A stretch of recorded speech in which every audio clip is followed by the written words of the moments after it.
Podcast, episode 5? Are you asking us or telling us? I don't know anymore. I really don't. Oh, God, my brain.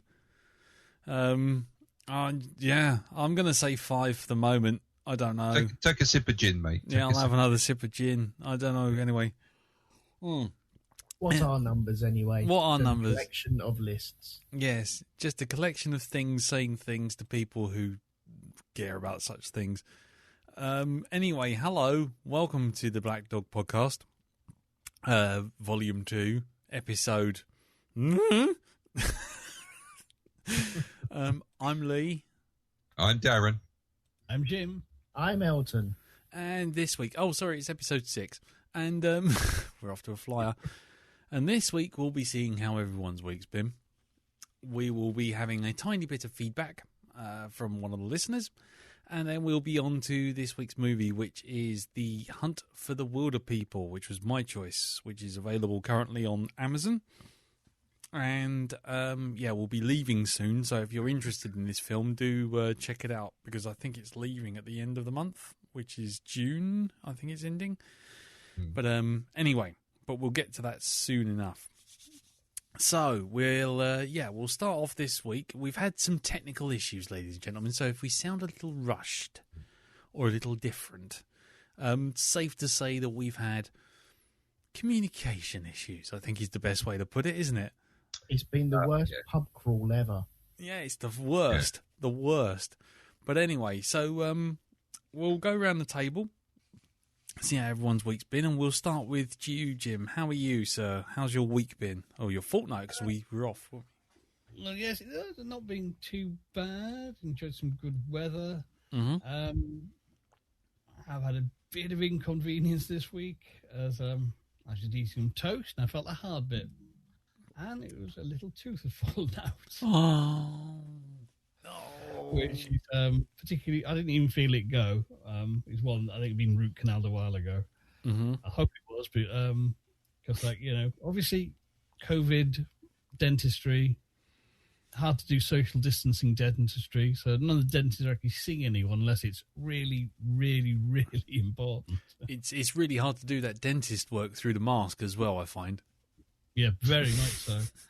So currently, I'm just kind of like, well, fingers crossed. It'll all just stay fine. I've informed my dentist; they know about it, and they said, we'll get you an appointment as soon as we're allowed to open. Oh shit! And if you have swelling or pain, ring us up, and we can get you some painkillers and antibiotics. Currently, it's okay. But it's just every time it's like, yes, extra mouthwash in this house, please. Yeah, back up the Listerine truck. Back it up. Yep, nice. Oh shit! But other than that, it's generally just been watching lots of mad old Italian films. Mm-hmm. Just to follow on from the last episode, Death Lays an Egg. You watched that? Oh yeah, absolute bollocks. Who knew? Yeah, well, the thing is, with Giallo, normally all the ones I've seen, I've enjoyed. Some have been better than others, but this was the one I really didn't like. Full of needless photography, a plot which just badly made sense, didn't make sense, and a soundtrack that was literally just someone randomly strumming a guitar. No, this isn't. Giallo's supposed to have these lush soundtracks that are about a bit loungy, a bit psychedelic, a bit prog. Not just some cunt just like scrubbing a guitar string now and again, and that kind of just, some pebbles in a biscuit tin shook up sort of percussion. Nice. I mean, so I was disappointed. Generally, Giallos have been very reliable, and this was the first one I really fucking couldn't be doing with. No. The thing was, the actual plot concept was quite good, but it was just so badly told, and it was just trying to be. It was like Giallo was the thing, it has to be somewhere kind of there has to be something element of sort of glamour and therefore corruption. And this one's like, okay, we need a glamorous location. I know, a high-tech chicken farm. You go, okay, you've missed the mark. Where others have gone with ballet schools, fashion houses, rock stars, chicken farm. The music, all right, it has to be cool. Okay, let's go avant-garde and unlistenable. You've missed the mark again. everything about it was just kind of. It was like they'd got the checklist of what a Giallo should have, and then just kind of missed the dartboard with every shot. Nice, yeah. An atonal squonk fest going on in the background. Yeah. It's hideous. God. But kind of to make up for it, though, when I was hunting them, I came across one. It's Italian made, but filmed in America, starring Martin Landau and John Saxon. Oh, okay. And what was it? Sorry, I've just have to look at which ludicrous title it has, because they all have ludicrous titles. Yeah, Shadows in Empty Room, 1976. All right. Cop whose sister dies, and he's suspicious, and he finds out she's been poisoned, and then he sort of goes on a mission to find out who poisoned her. I can't remember. The lead guy is another known character actor who you will recognise, and whose name I've forgotten. But he's kind of like everywhere he goes, someone tries to beat him up, or he beats them up. Nice. And me and Teresa, we thought if we were going to remake this, we'd just call it "And No Fucks Shall Be Given." He just totally, him and John Second just do not give a toss what they do. Nice. And it has the most amazing car chase I have ever seen in it. I mean, seriously, I've seen some good ones, and this one does, admittedly, it owes a debt to Bullet, but it goes on for about 15 minutes, and it is just superb of them driving around. What was it, Ontario, where it was filmed, actually. All right. And just absolutely, just, you know, like when you played original Grand Theft Auto, and you're just driving around in a car that's beat up and screaming and about to explode. That's what happens in this car chase. It's one of the few car chases where the cars actually get damaged, and they're literally completely written off and virtually scrapped by the end of it. It's phenomenal. Yeah. The Grand Theft Auto, unfortunately, doesn't always work as an analogy when you know that one of the hosts actually nicked a bus and did a bus route round Grand Theft Auto, didn't they, Elton? No, I don't know what you're on about, honestly. Everyone else knows what you're talking about, but, you know, Elton might not be quite on the same side. Anyway, carry on. Sorry, Jim. Yes, you know, it's one of those movies that kind of, why isn't this better known? Because this is clearly an amazing film. It's got a really good plot, and it's just to say everything, it just doesn't hang around. And it's just like, it's plot twist, action, some really good on-the-foot chase scene as well. Not to mention some good old-fashioned brutal police cut, like, oh, yeah. Tell me what I want to know. No. Okay, I'll fill this sink and drown you. Correct? Back in the mirror. You going to talk now? Oh, no, we'll have some more drowning. But yeah, I mean, that was tremendous fun. That made up for the disappointment of Death Lays an Egg. Yeah. And what was it called? Strange Shadows and Empty Rooms. Strange Shadows and Empty Rooms. Okay. Yeah, definitely worth hunting down. You can find it on certain places. Cool. That sounds really good. Leave that there. Oh, right. Okay. Yeah, that's good. Missing Teeth and Strange Shadows in Empty Rooms. That almost sounds like your biography. Pretty much. Okay. Right. Well, then we'll move on to Elton. What about you, sir? How's your week been? Haven't done anything. So, moving on to Darren. Ah, well, you see, because I do recall, because occasionally I dip in and out of other people's podcasts, you know, occasionally things come up, you know, and I got a text from one Reverend Peter Organ of this parish, and he said, I'm doing a podcast about rewatching Star Trek V. Oh, good Lord. Yeah.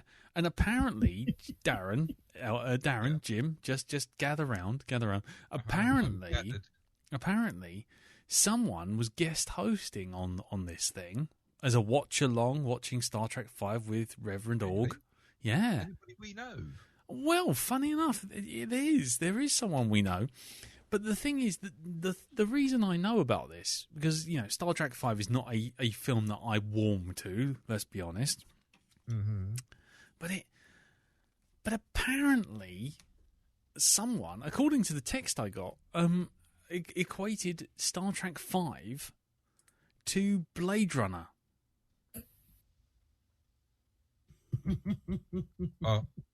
Sorry, I thought you said somebody equated Star Trek 5 to Blade Runner. That's right. Yeah. I know what they mean by that. It meant that nobody saw it when it first came out of the cinema. That's it. Yeah. No, apparently, the cheapest chips cat lady fighting Captain Kirk apparently is very reminiscent of the fight between Harrison Ford and Daryl Hannah. What in the craft services van? That one there, where they had a bit of a punch up over the last cheese sandwich. Yeah. And apparently, just to carry on this, Yep. What of the later Star Trek movies? Darren, you're a Star Trek fan, obviously. Obviously. Jim, Beam me up, Gandalf. Yeah, beam me up, Harry. Of the Next Generation movies, Mm-hmm. what one do you think would be equivalent quality to Star Trek 5? Oh, that's got to be Generations, isn't it? So you wouldn't say that. Or Nemesis. So you wouldn't maybe. No, not that. Yeah, Nemesis maybe. What was that one where they went down to Insurrection? Star Trek Erection. Yeah. That one. So you wouldn't basically say that Star Trek 5 had the same better production quality than, say, Star Trek First Contact? No, I would say it's probably not even got better production quality than Star Trek First Episode, actually. But See, because again, and I know I'm just filling in here for Elton, but apparently that same co-host watched Star Trek 5 all the way through and said that it was demonstrably better, and I quote, than that one with Picard and the Borg. We are dealing with a non-Star Trek fan, I think, aren't we? Yeah. He's a man of the wars. Apparently, I haven't seen Insurrection or the Generation or what was the other one? Exactly. or Nemesis. Nemesis. Haven't seen them. But sorry, you've triggered me now. You've said Generations. I've got to do. Captain, time is the fire in which we all burn. I don't want to be late. I have a date with destiny, and I do not intend to be late. So if you want to know what Elton's been doing, and I'll just speak up for you. Basically, what he's been doing is he's been taking a huge dump on Star Trek fandom via the medium of Blade Runner. Ironically. I was very kindly asked to leave. Reverend Peter's, what was it called? It's called "What Does God Want with a Podcast or Need with a Podcast?" Yeah, and it's on the broadcast feed. Mm. And I was kindly invited on there to watch that film, and I did with him. And you liked it as well. That's the other thing. We had I had a bloody good time chatting with him. Yeah, I thought it was really, really good. So, yeah. Yeah. I mean, there you go. I mean, yeah. And they're not neat. Then just to sort of really roll in it, Peter then comes in and gives Superman a good kick in as well. So. And there was only one Michael Barrymore joke as well. So, it was a good one. How to drive. It was a good one. Yeah. So that's the most time I've invested in anything to do with Star Trek 5 since I threw the DVD under the bus. But there you go. So apparently I'm not going to be allowed on to this podcast because it would just be nothing but endless swearing for an hour and a half. Yeah. So there you go. So anything else, Elton? Now that I've filled in your week and you've got past the shame. The shame. There's no shame in this house, I tell thee. Well, there fucking ain't. It's up sticks and fucked off after you compared Star Trek 5 to Blade Runner and then said Star Trek 5's better produced than Star Trek First Contact. Like I said on the show, I've become that guy who, that meme of, change my mind. Literally, I nearly broke my graphics tablet in half when I heard the last bit. I was just like, "What?" Fucking pen went up in the air. What? But apart from that, no. So quickly move on to Darren. Oh, right, that's it. Okay. Fair enough. Okay. The part of Elton will now be played by Lee. So, all right then. You're doing a better job. No, I don't know about that. Go on in, Dal. How was your week, mate? Okay. Well, I did watch some stuff and play a thing. The things I did watch, which some of them I enjoyed more than I thought I was going to. Just very quickly, I'll go through them.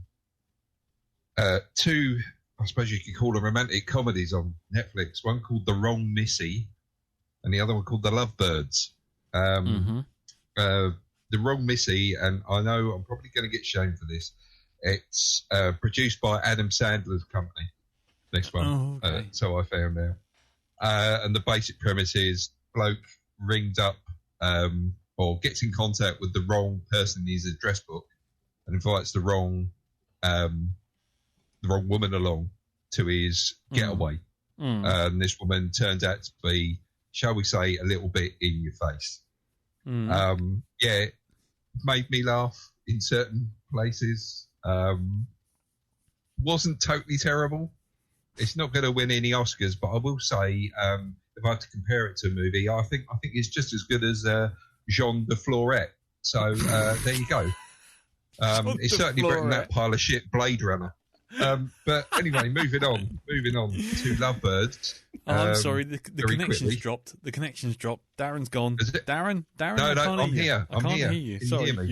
You've gone. Right, and another film that's better than that pile of shit, Blade Runner. Yeah. There's a film called The Lovebirds, which is about basic premise. Two people that have found that they've come to the end of their relationship are just about to break up with one another in a car when all of a sudden they hit this messenger bloke on a bike, right? And he gets up and he just fucking runs away, and they're a little bit shocked as to what's going on. This bloke then suddenly bangs on the door, says, "On with the police, that bloke's a criminal, I need your car." So he jumps in, drives the car after this bloke, and they're there thinking, "Oh, we're on a police chase. It's great." Anyway, ends up the guy that's driving, the policeman, hits the bloke on the bike again, runs him over, then reverses the car and runs over him again, then goes forward and runs over him one more time, and then reverses back and runs over him again. And they're just like, the guy in the back is like, "I don't think he's with the police." So and then he just gets out and walks out the door, right? And so what these two, again, cutting a long story short, rather than sort of like just going to the police as though we had nothing to do with it, they think they're going to get caught and done for murder, so they try and find out who the fuck this bloke is. And yeah, enjoyed it more than I thought I was going to enjoy it. It was actually pretty good, I've got to say. So there's that. All right. Now, another film, and this one I've got to say is better than Empire Strikes Back. And because you know it's quality because it's a Mark Wahlberg film. Oh my God! Right, this is another Netflix one. This is a film called Spencer Confidential. This hasn't come out very long ago. Spencer Confidential, and it's got Mark Wahlberg in it, Alan Arkin as well. Alan Arkin is about 7,000 years old now, isn't he? He is, yeah. And a bloke called Winston Duke. You'll probably know him as Baku from Black Panther. He's the great big chief. The one that had I think it was the gorilla as their emblem. He was also the dad in Us. Yes, that's it. Yes, him. That one as well. So he's in it. He basically Mark Wahlberg plays a copper who got put in a prison for beating his boss up. You don't quite know the full extent of the story, but you get the idea that he was a bit of a wife beater, and Mark Wahlberg's walked in there, seen him, and he beats the shit out of him. So he gets framed up and put in prison. and the story is him coming out of prison. And as he does that, the guy that he beat up, his old boss, gets killed. And so it's like I start pointing towards him, you know. Yeah. And so he takes it upon himself again to try and get himself out of trouble and goes off to try and find out who it is that's actually killed this bloke. There's a lot of death in these films, as you can understand. And, yeah, I've got to say, there's some very, very painful fighting in the film. Lots of people getting punched repeatedly in the same, right in the face. Lots of very good punching noises. Nice. And it's actually quite funny as well. Yeah. But yeah, Alan Arkin being quite funny. Winston Duke is very good in it. He plays Alan Arkin is helping him to become like a cage fighter, and he's kind of helping to get him trained up. And the bloke can definitely throw a punch. So yeah, there you go. It's another film to waste some time. And as I say, if you're thinking of watching Empire Strikes Back, don't just go straight to that. All right, there you go. Oh, right. So, well, thanks for that. I will do. I mean, whenever I'm thinking... You'll be saying, what have I done with all my life watching Empire Strikes Back when I go and watch Spencer Confidential? So, yeah, thanks for that. Thanks, yeah, that's great, you bellend. Right. Right, so the last thing on the list is a game that they played this week on the Xbox. It only came out about 2-3 days ago. And what's this better than? Just to really just go for the bingo. Well, I'll tell you what. I don't know what the fuck you're talking about with Mass Effect, mate. This is what you should be playing. Okay? Go on. Right, so it's a game called Maneater. Oh, fuck off. Yeah, and it's basically GTA for sharks. I know. Yeah, I have been sat here, glued to it, just go around attacking shit. It's a shark simulator. No, it's not a shark simulator at all. It's basically the premise is it's supposed to be like a wildlife show that you're watching, but you play the shark, and it's got the guy who was in Archer, who played Cyril. The guy who plays Cyril, he's doing the voiceover, the cheesy voiceover for the actual program that you're supposed to be appearing in. So I'm having a bit of a giggle with that. It's pretty good. I've got the knack of attacking alligators properly now, because you do start as a very small shark. And there is this is a case of revenge. So, like I said, better than Mass Effect. Cheers. So, oh dear. You know, come on, Shepherd. I'll shit him. I'm just gonna try and learn to use the Force or voodoo dolls and kill you from a distance. I know. Yeah, don't worry. You won't know when, but I won't know when. It will just come at me with it. Yeah, it will. You just appear. Yeah, I'll just appear, mate. Don't worry, it's all good. Smashing. So so that's me this week. Okay, right. Well, I got quite a list because last week I couldn't do the cast because work got in the way. But anyway, so I didn't get a lot done didn't see much for a while, but anyway, got work done. But then I went on a bit of a weird old binge with the family having control of the video and everything. So to start with, I've started watching the DC Harley Quinn cartoon. Ah, yes, the new one. The new one that's adult because there's somebody says fuck in it. And then some. Some. But it is played for laughs completely down the line, and it is brilliant. I will say Good that stuff. now. It is well worth a look. It's on for any listeners in the UK. Well worth checking out. It's on Channel 4 on Friday nights, really late. But it's on. Would have to be. Yeah, but it's straight. But it's in the same time slot as you got DC Harley Quinn. Then you've got Rick and Morty, and then you've got some other Adult Swim shows.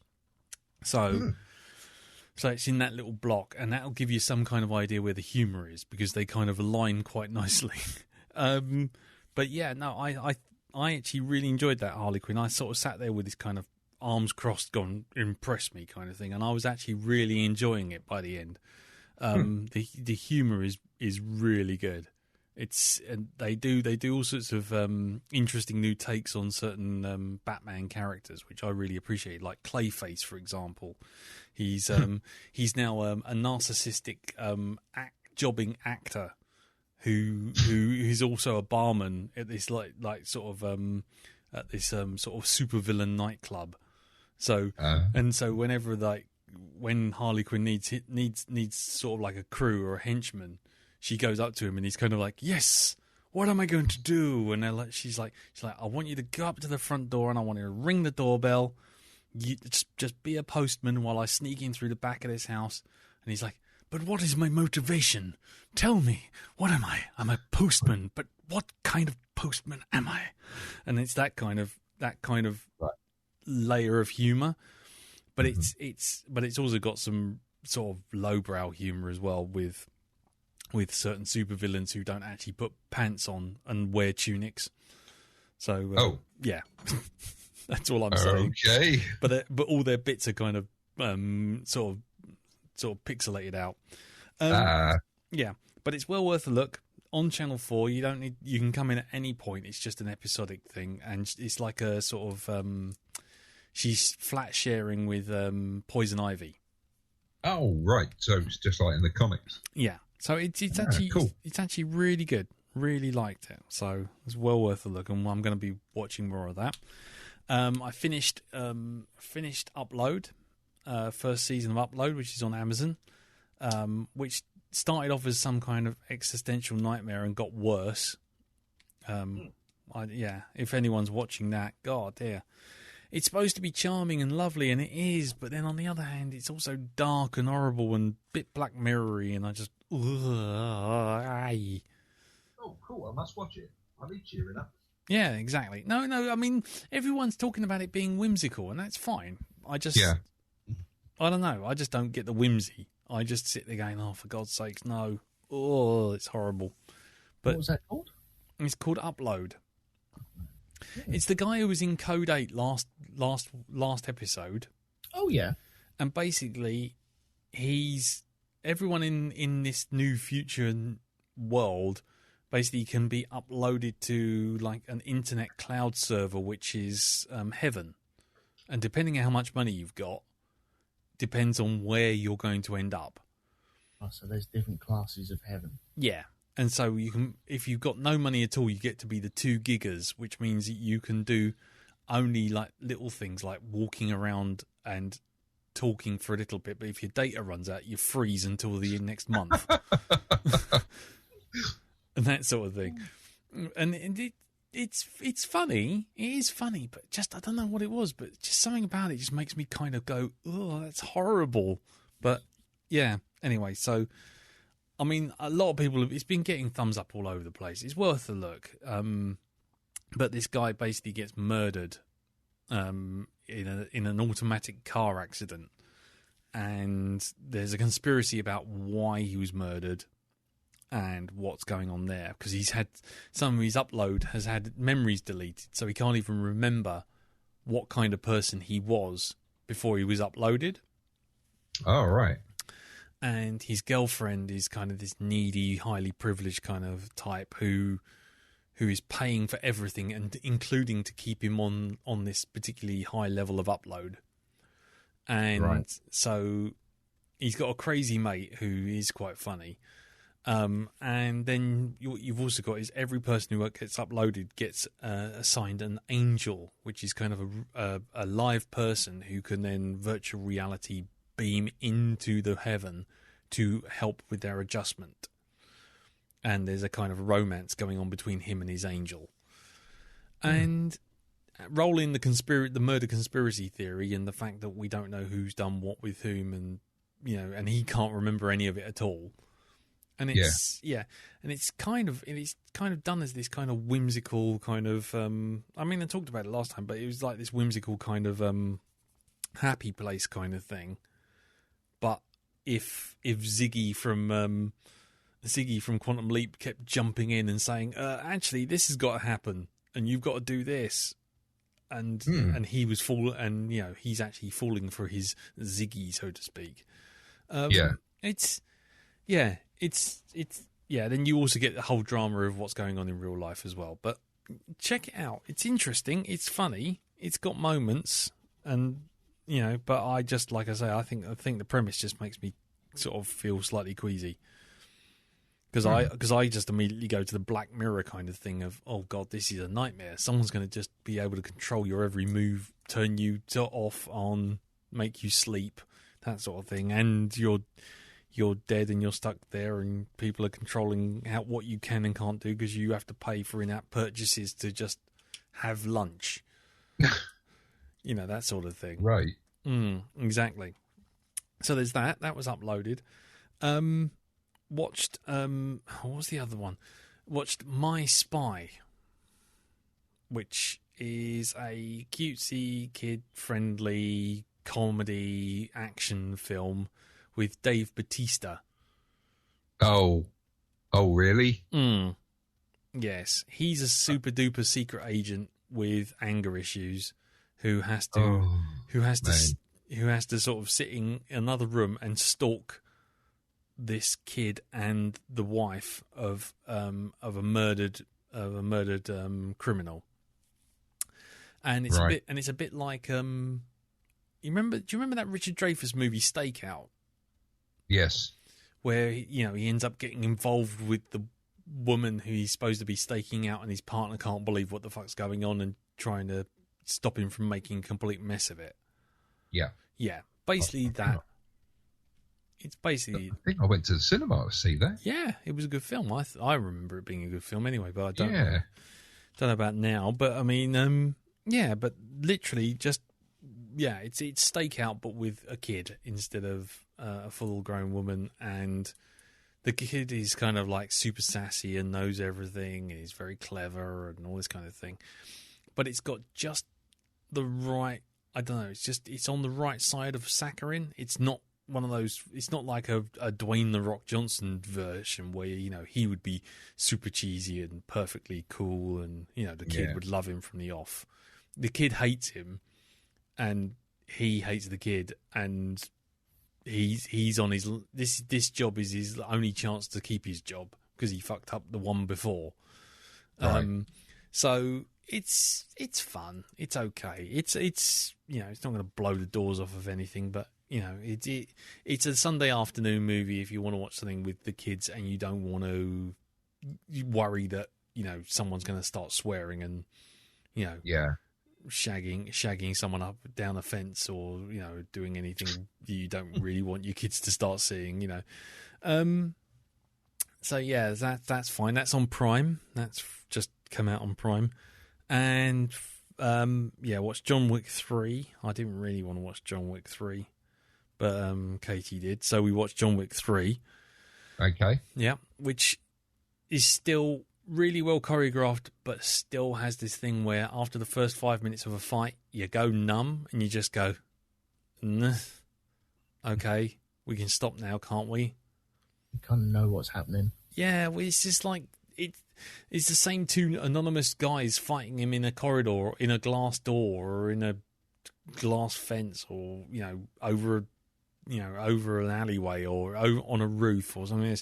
And the fight always sort of should have ended 5 minutes before it actually does. And you're just kind of like, oh, yeah, all right, we get it. Bosh, bosh, bosh, bosh. Oh, he's been kicked over again. Oh, no, he's in trouble. Oh, no, he's got back up. Oh, no, he's down again. Oh, he's back up again. And it just kind of, you just get a bit numb to it. So that was that. And the last thing is a little tale for you. A little tale from Netflix for you. And then we'll just move on. Okay. This week, I mean, well, ever since lockdowns happened, I've been speaking to Mum and Dad a lot more. And Dad has just bought himself a new telly because his eyes are failing along with everything else. And his old TV was going a bit wonky. And so he got himself a new telly, big 50-odd inch number.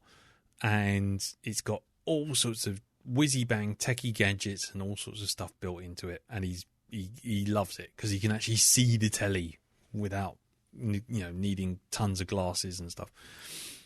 Anyway, one thing I did was set him up with Netflix on it. Okay. And now it's like part of the conversation. He's gone on Netflix and he's seen another film, and he's gone on Netflix and he's seen another film. Anyway, a couple of days ago, he calls me up and he goes, "Oh, son, have you seen this film?" And I'm like, "What film?" And he's like, "This is like Origin Unknown." Fucking hell. It's a complete load of old bollocks, complete waste of time. They're just mumbling away. This girl's in a shed. She's just looking at screens. There's some fucking rubbish with a box on Mars. Then there's this robot, and it's just like a ball on a stick, and it's a load of old bollocks. Complete shit it is. Have you seen it? Have you seen it? Because it's just like, oh, we were sitting there, we were fucking, oh, I'm sure this is going to go somewhere, and then some minute, go on, what's happening? Then your mother wants me to pause it just in case she misses a bit, so I pause it thinking that she's going to like it, but then she goes off, makes a cup of tea, and then she has a fag, and she doesn't come back, and I'm sitting there thinking, I'm going to watch it, and fucking hell, we come back, sit down, watch it, get all the way to the end, and it's just nothing but graphics and graphics and graphics, and don't even know what the fuck's going on. Have you seen it? And I went, what's it called again? He went, Origin Unknown. And I went, did you see my credits in it?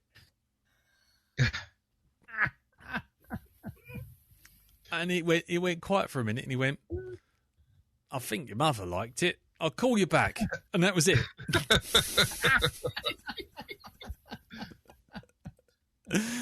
Yeah. So, that's the short version, by the way. Dad did go on for about 15 minutes telling me how fucking awful this film was. Yeah. So, so that was good. So he's got a new TV, has he? Yes, he has. Did the other TV get passed on anywhere? Yes. There you go. It's here with me. Why? Just wondering. What makes you say that? Why you ask? Is it working? Is it working? So the new TV, did you dispose of it? Did you sell it? Did you, No. I don't suppose you did. No, I didn't. I didn't sell it. My dad's TV, he said that I should have a look at it. And I said, okay, fine. He's going to buy a new telly anyway. So I said, fine. So I took it off him. And by force. No. He gave it to me. It's a curved Samsung TV, nice and big and everything. It's lovely. The problem was that it's got a couple of damaged pixels in the bottom corner, and that's spreading out. So it's like, okay, that's not a problem. It's probably just a degauss, or you just need to reset the screen. That's fine. I could do that.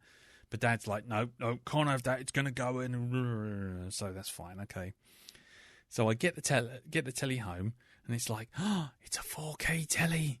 Oh, 4K telly. Woo! And I've got a PlayStation Pro. 4K gaming. Yes. So I got it, and I plugged it in, and the PlayStation went, ooh, 4K source detected. Sweet. And all its settings went pop, pop, pop, pop, pop, pop, pop, changed. Then the telly itself went, ooh, 4K source detected. Pop, pop, pop, pop. And everything started calibrating itself, and they both started talking to each other. It's like, oh my God, technology's getting out of control. I have no idea what either of these things are now doing. They're talking to each other. This is how Skynet starts. Yep. Everything went pin sharp, crikey vision. The best thing I have ever seen in my life. I'm watching Katie play Horizon Zero Dawn on a 48-inch screen, curved screen in 4K pin sharp, crikey vision, HDMI, fucking HDRI lighting. Everything's glowing, and then it went flip, flip, flip, pop, and just popped and died. And now I've got a 48-inch paperweight sitting in front of my fireplace. Thanks, Dad. Yeah. Basically, the TV was fine when it was just playing TV, but it never ever had to handle a 4K signal from anywhere. And the PlayStation finally got it to do what it was supposed to do, and it just gave up. He was just like, nah, fuck this. I'm good, mate. I'm out. Yeah, it just went black, and there was just this faint smell of burning. And that was the end of that. So yeah, that's what you're alluding to, isn't it, Elton? I don't know what you're on about, honestly. Yeah. It's all new to me. Yeah. So so that's been my fortnight.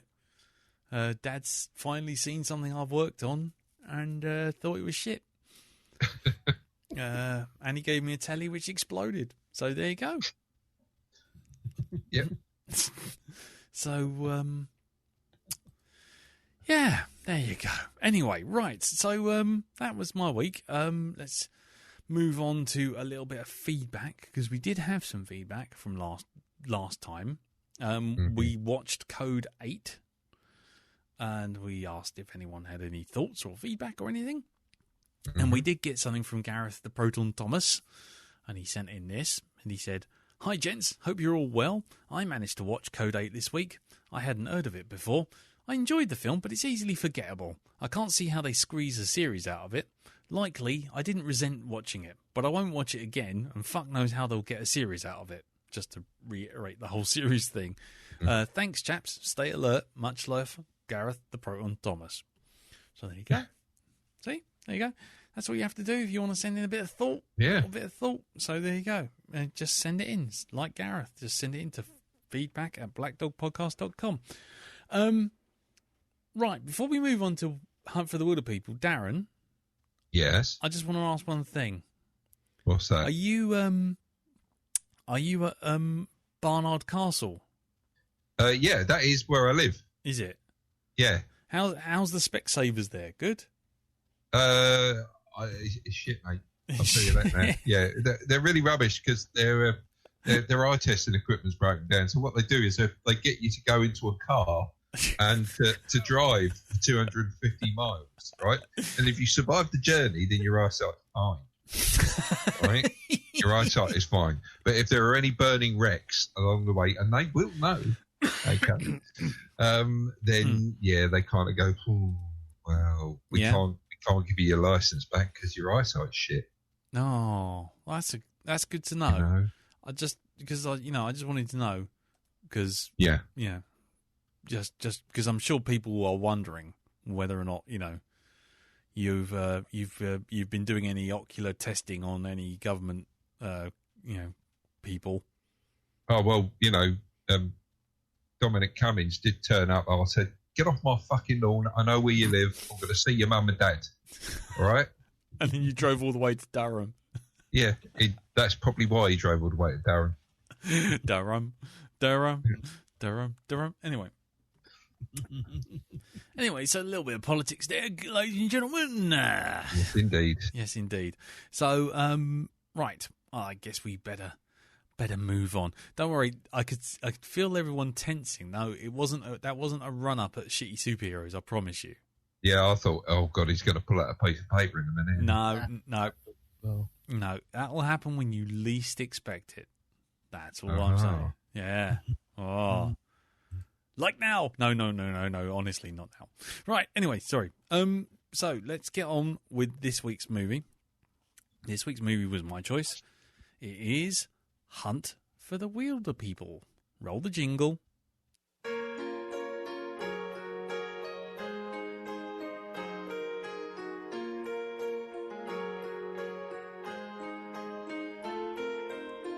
I see it's nearly 5 o'clock.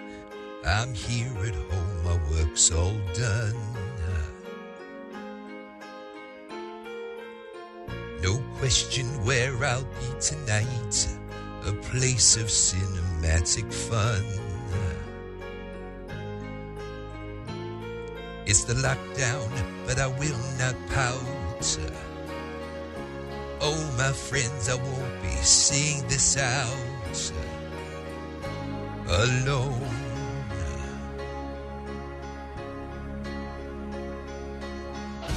There's Lee and Elton and Jim and Darren, all sitting far apart for social distance. We're at the Shut-In Cinema, down in the bunker of Shun. Down in the bunker of Shun.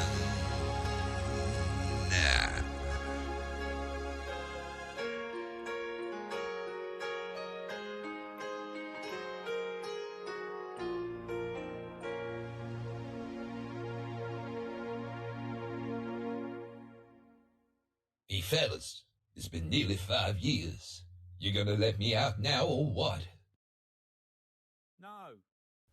Right, okay, so Hunt for the Wilderpeople, the film by Taika Waititi, or Taika Waititi, I don't know how he pronounces it. It's a 2016 New Zealand adventure comedy drama, whose screenplay was based on the book Wild Pork and the Watercress by Barry Crump.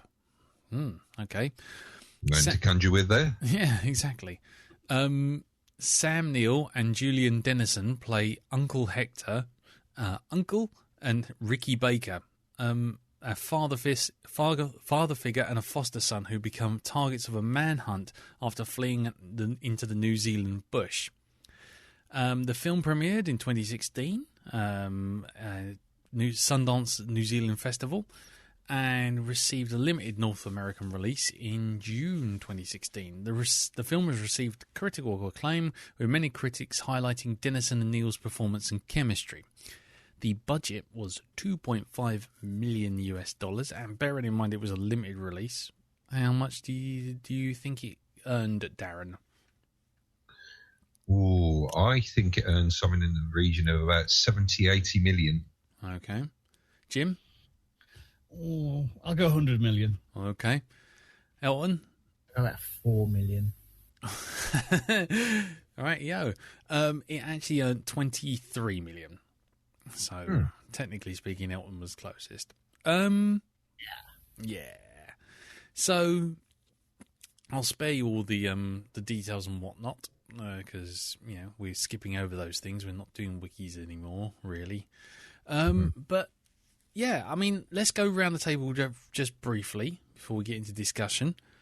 What did everyone think about it? Darren, did you like this film? I fucking loved it. Okay. For me, I can't say enough good things about it. Okay. Ree was very reticent about watching the film. She looked at it and thought, don't know if I want to watch this. And we were both gushing about it by the end of it. Mm-hmm. It's great. The soundtrack is brilliant. The acting in it is fantastic. The comedy's great. And it's just this side of quirky that you're not going to get annoyed with it being quirky. Mm-hmm. So, yeah, really, really, really good. Cool. And Jim? I liked it. Yeah. Second time watch for me.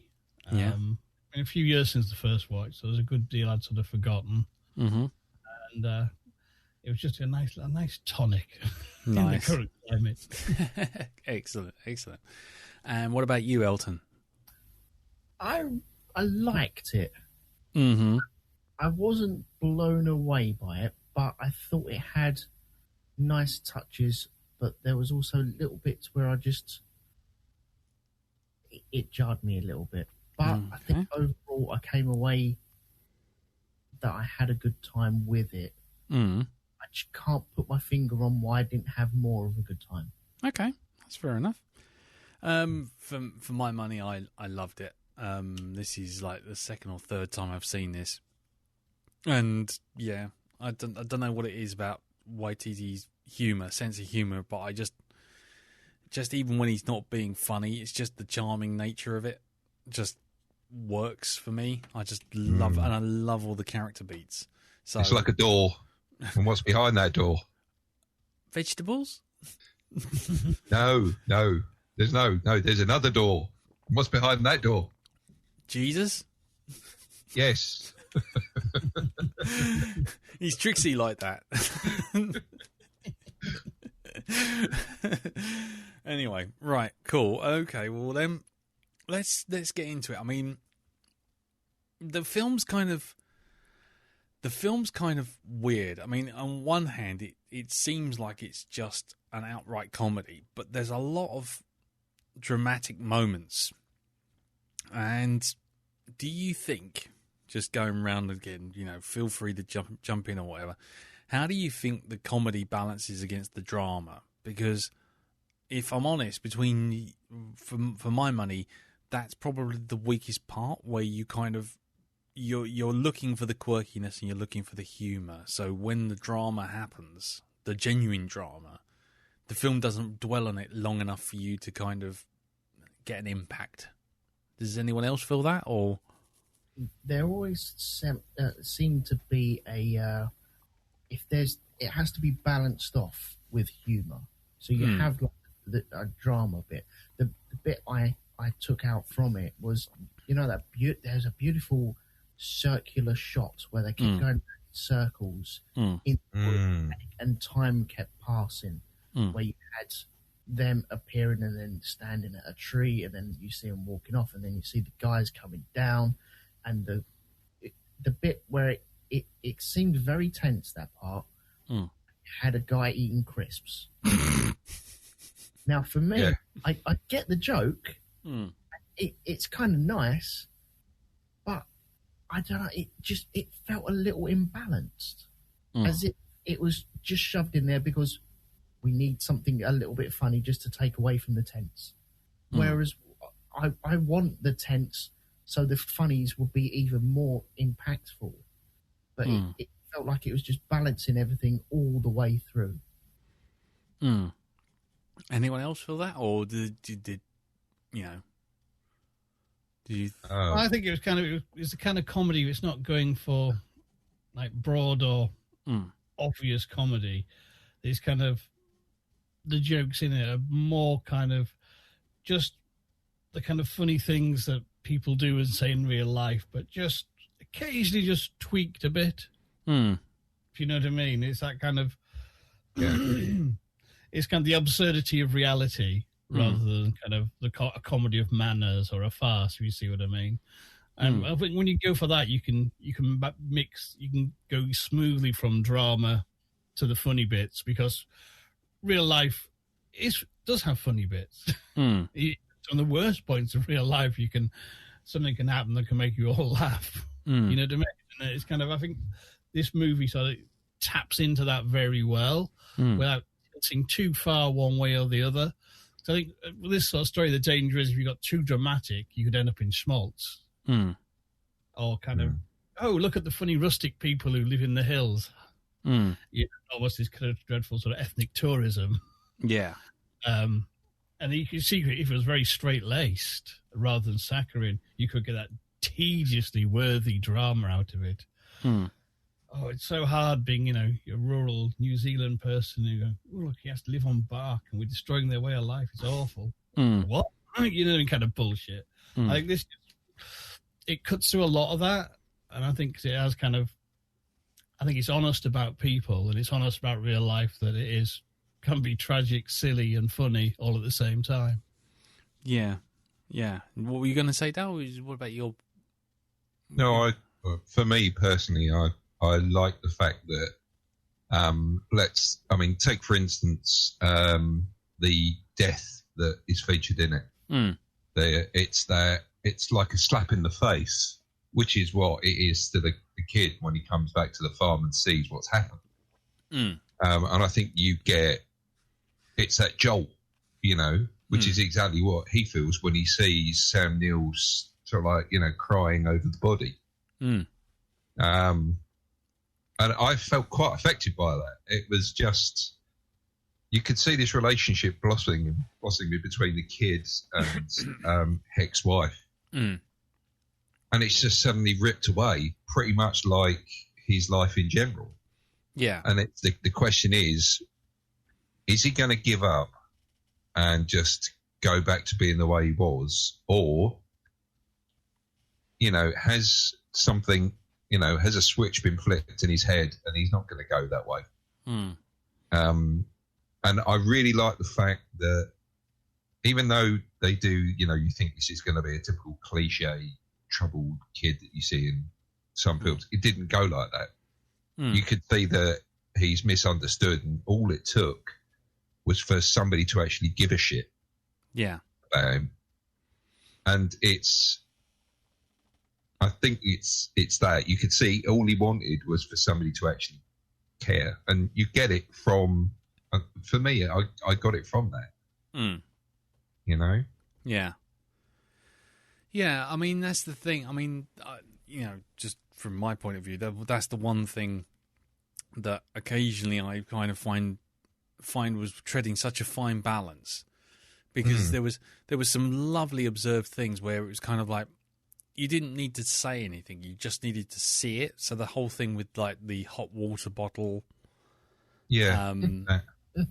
which was lovely.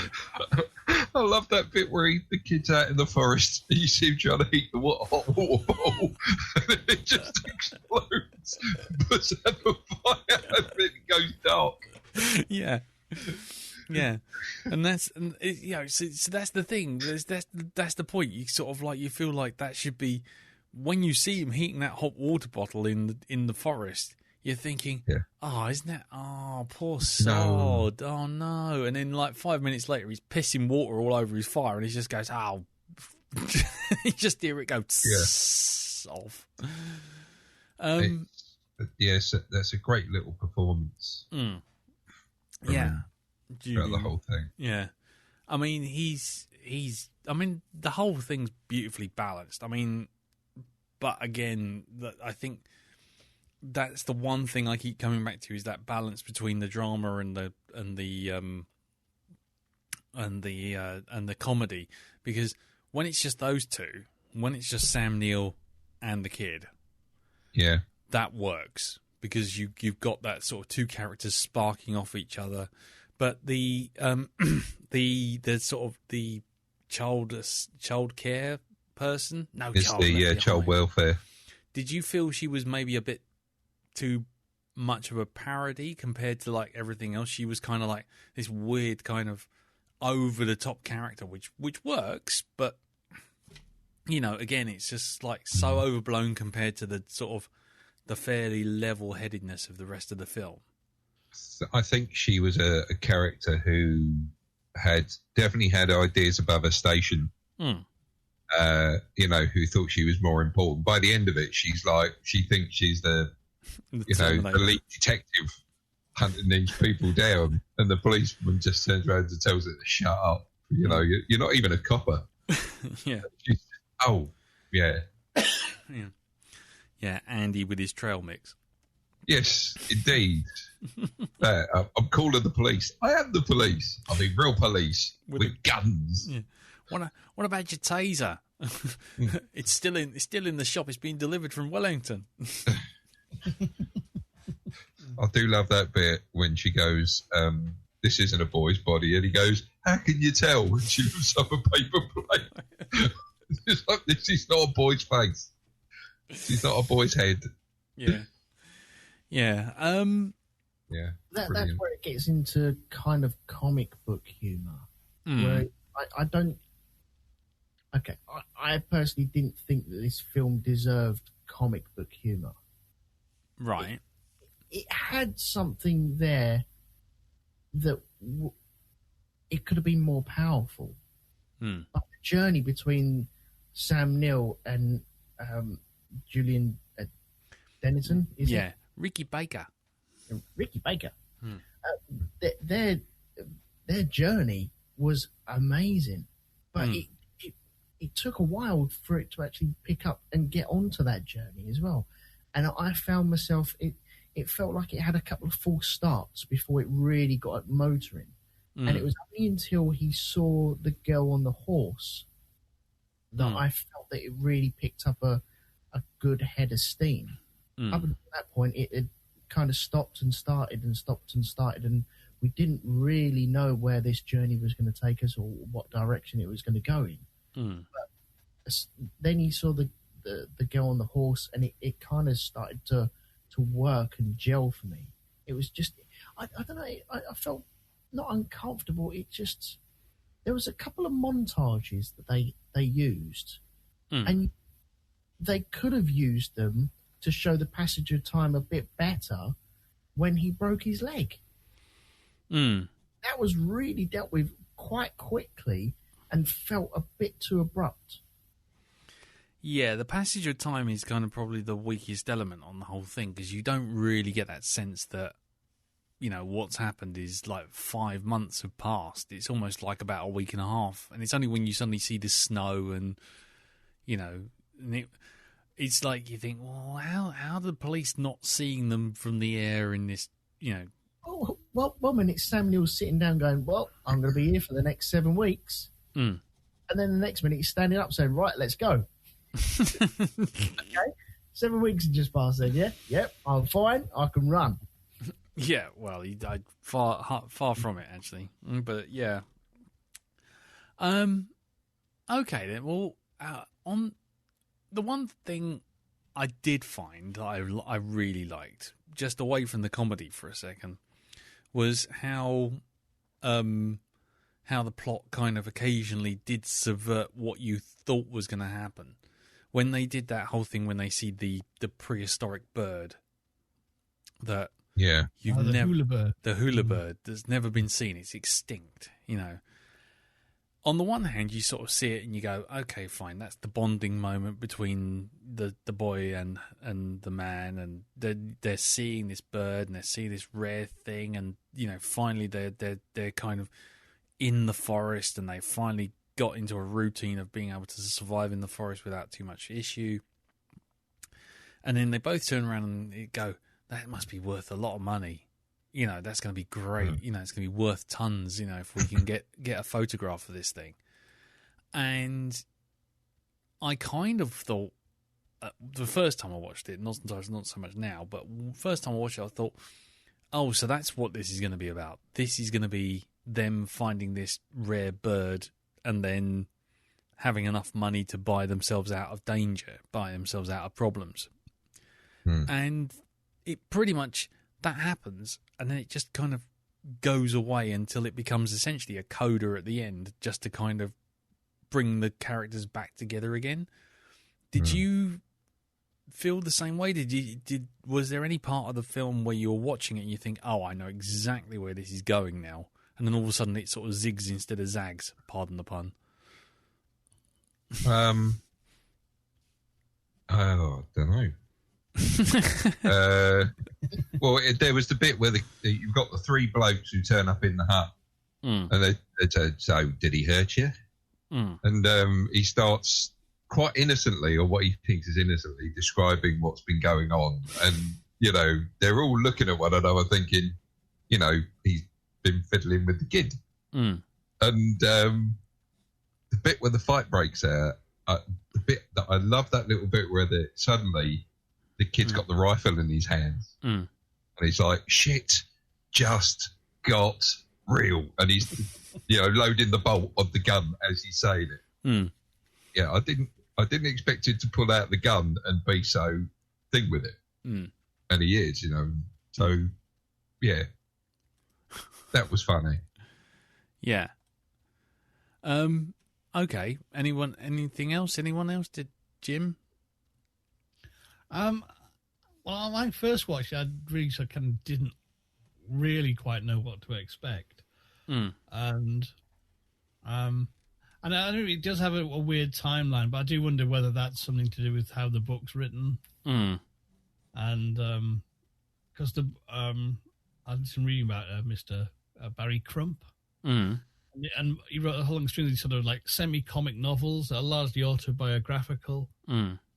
And it's kind of, I'm guessing the novel isn't like super heavily plotted, and it's apparently had a very down to earth, sort of very kind of everyman sort of voice. And I imagine it's sort of written kind of like a diary rather than a story, if you see what I mean. And it's a bit piecemeal because of it. And certainly I'm judging that by, you know, some of the titles of his books are amusing. There's one that I've got to read, it's called Bastards I Have Known.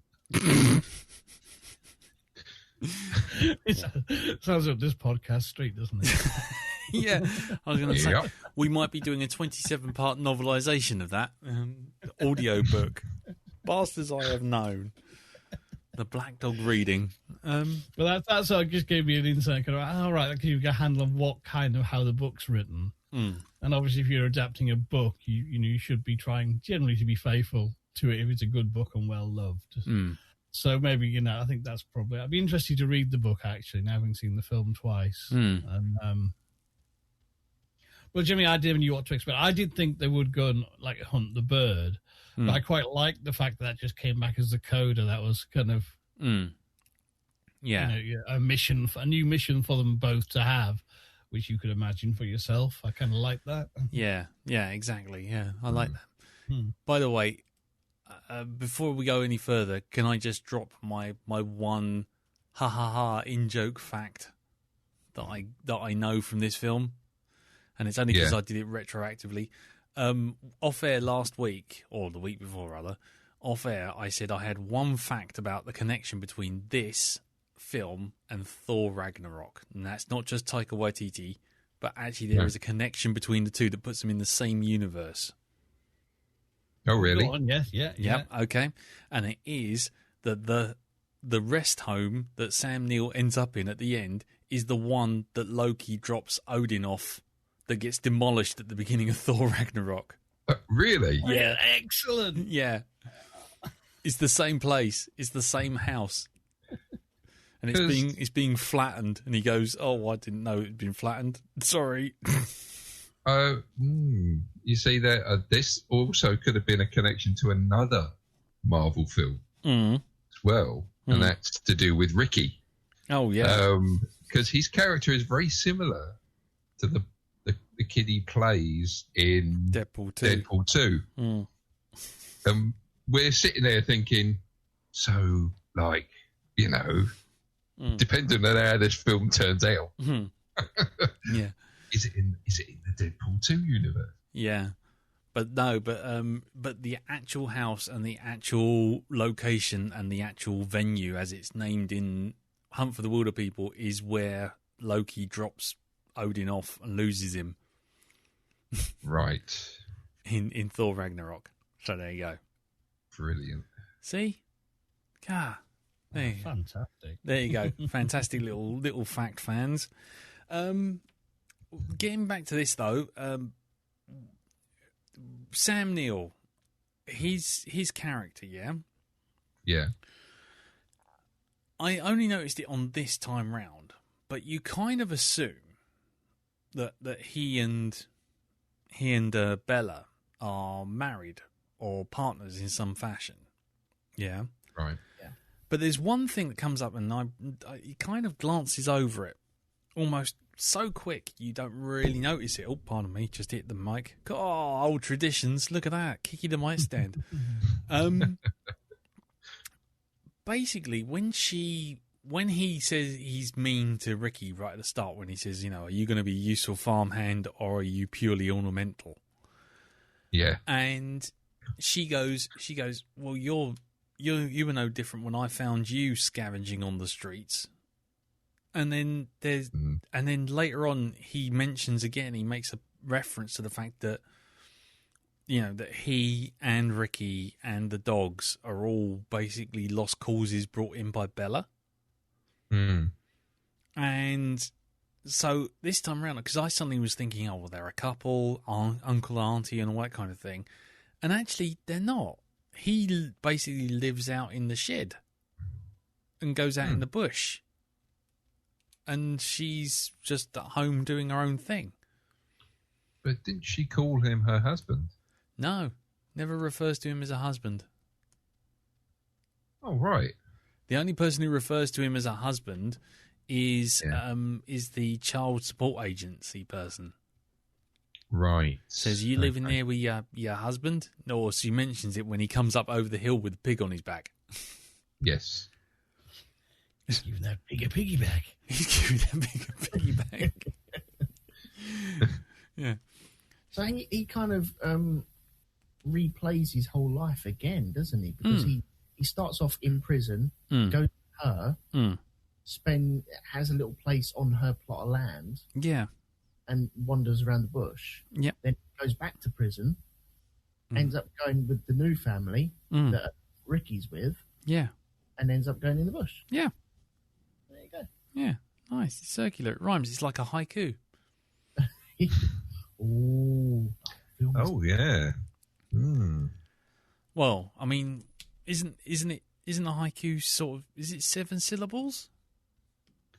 It's 5, 7, and 5. 5, 7, and 5. Okay. I was trying to read a bit more into it because there's only 7. Because there's 7 chapters in the film.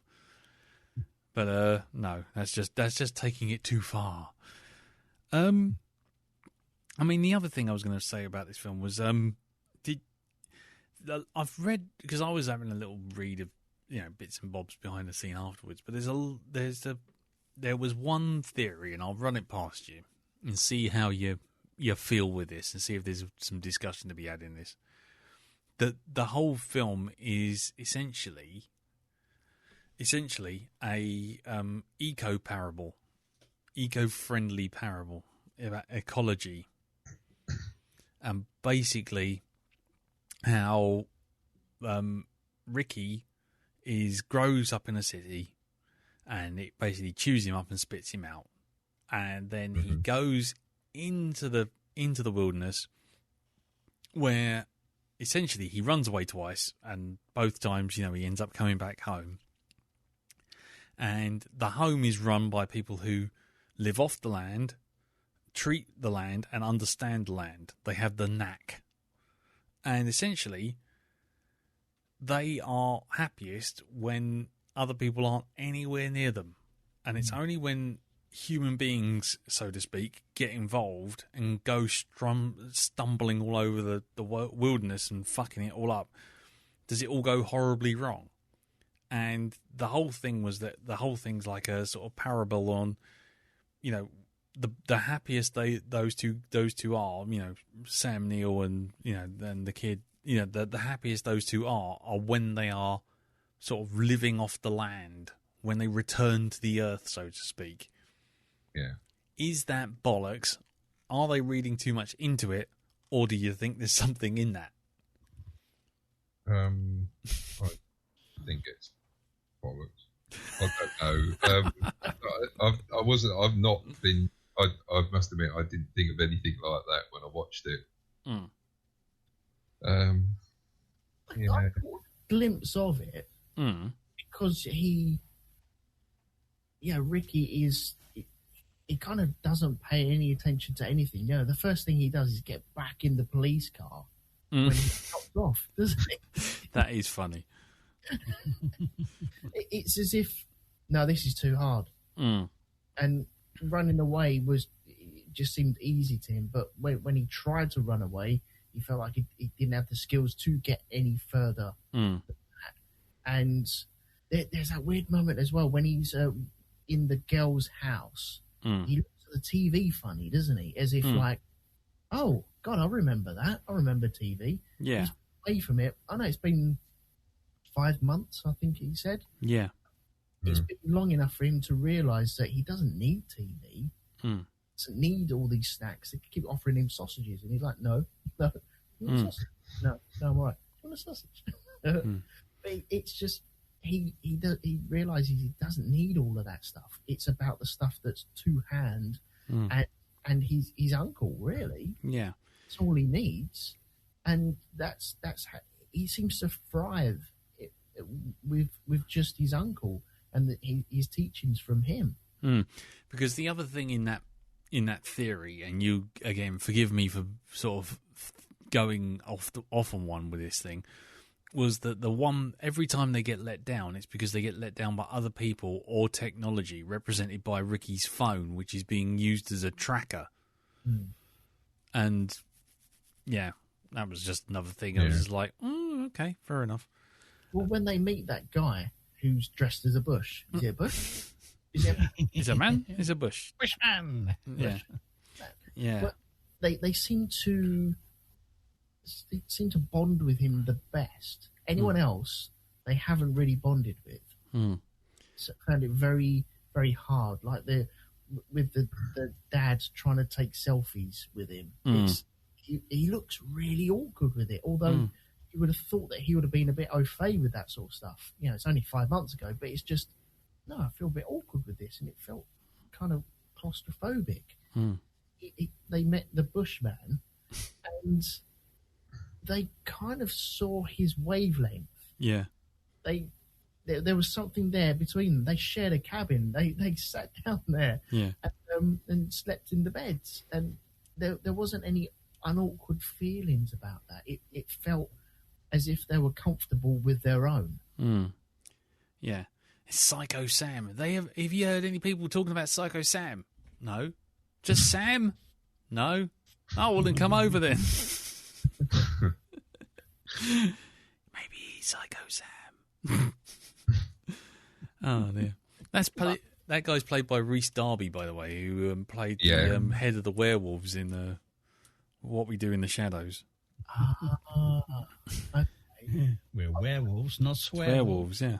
He's also in the new Jumanji films as well. He's the kind of narrator character. Welcome to Jumanji. But anyway, we might get to that one day. Anyone got any additional thoughts on the film? Anyone got anything they when they were watching it that just came out of them at all? Oh, well, I love the relationship between the boy and the uncle. Boy and Heck. It's great. Yeah, I do like the way the film finished off. You're willing them to, for it to be a happy ending. It's like, please don't make this. Don't make him die as well.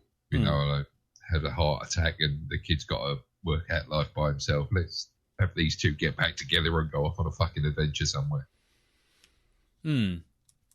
Yeah, I think the thing with this film is, those two characters are at its core, and they are both characters that are both broken and only work together, which is kind of weird because you at first you just think, oh yeah, it's going to be just a sort of mismatched partnership sort of thing, but you come to realise towards the end that one can't live without the other. One can't live in the forest without the other one's help to get the food. The other one can't live in the in the city or read because he needs the kid to help him. Yeah, it was a nice balancing act rather than just doing that thing which you see in most of those kind of offhand buddy movies where it's just like there's suddenly just an action moment and they both see the good bit in each other's skills and just go, yes, you saved me from this tiger. That's it. Hurrah, you win. You're my best friend now forever.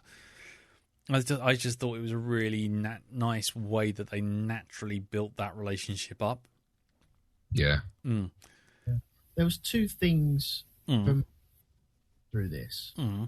Number one, I don't think there was enough weight put on the loss of Zag.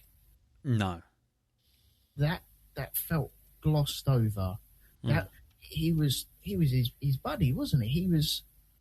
It's almost as if like Herc is like the older version of Ricky and guiding him through, and he has his Zag dog, and then Ricky has his two-pack. two-pack, yeah. But he was like his loyal friend, and when it was just taken away like that, it's just normally you have like a real heart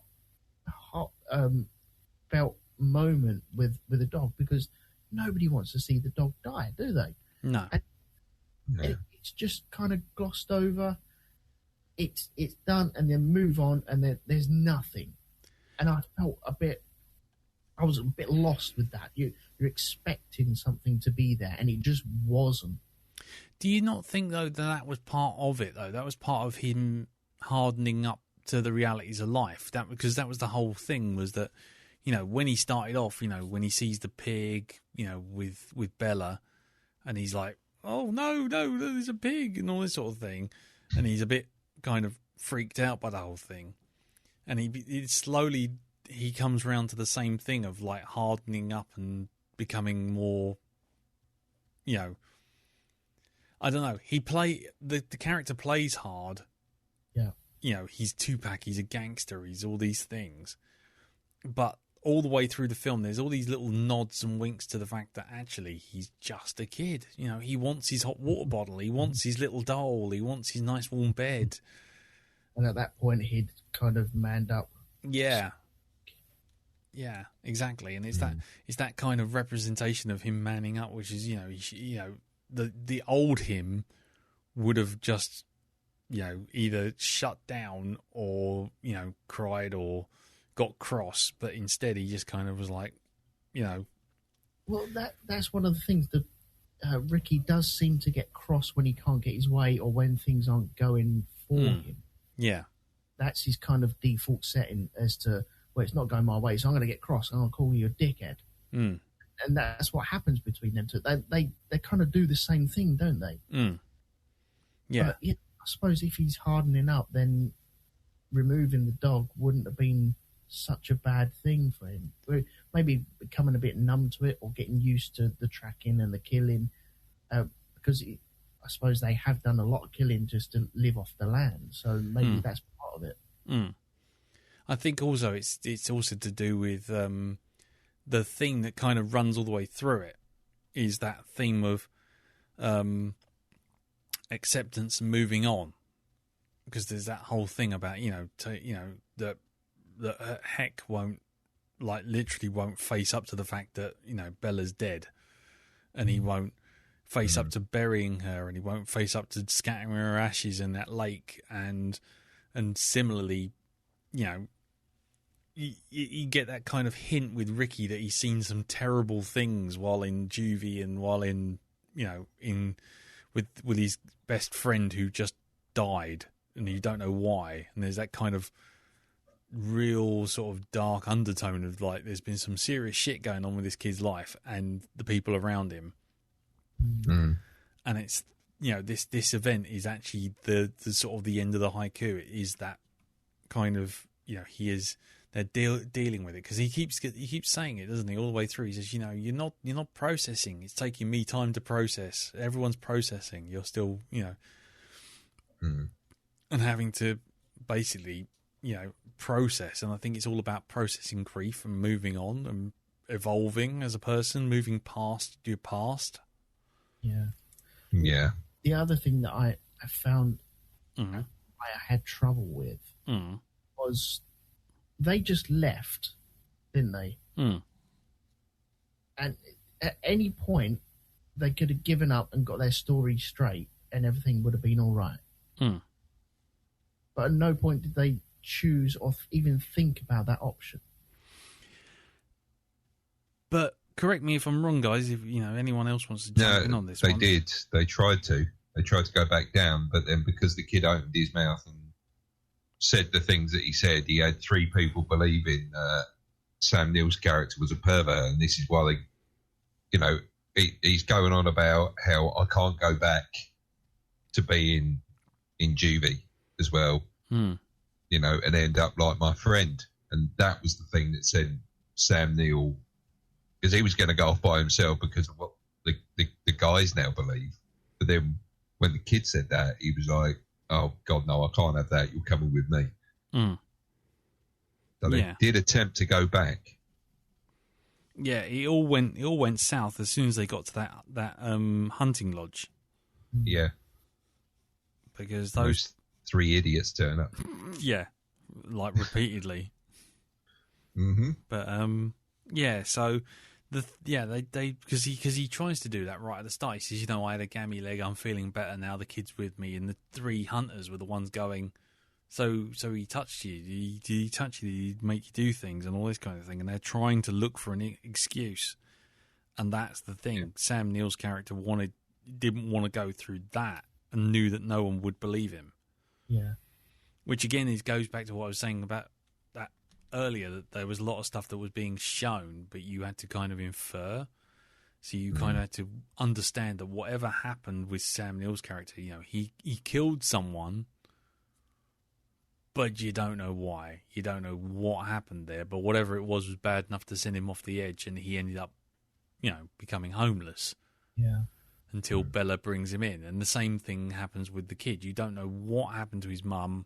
You don't know why he was abandoned. You don't know what happened to his friend, but you kind of get the terrible, terrible sense that you do know what's happened to his friend. Yeah, that's kind of blocked out, isn't it? I know he turned around and said, "Oh, nobody ever told me," but you get the feeling that he knows full well, but it's just suppressed. Yeah. And that goes back to the whole point. The whole film is that whole thing of just, getting over it, accepting things, moving on. Because that's essentially what they do in the entire film. They run away. And it's only when they finally accept their fate and accept that things are going to close in around them, they finally give up.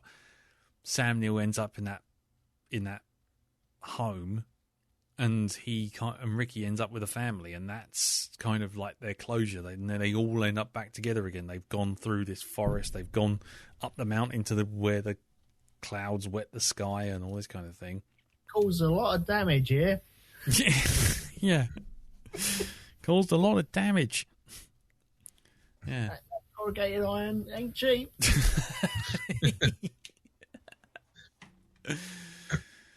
Yeah.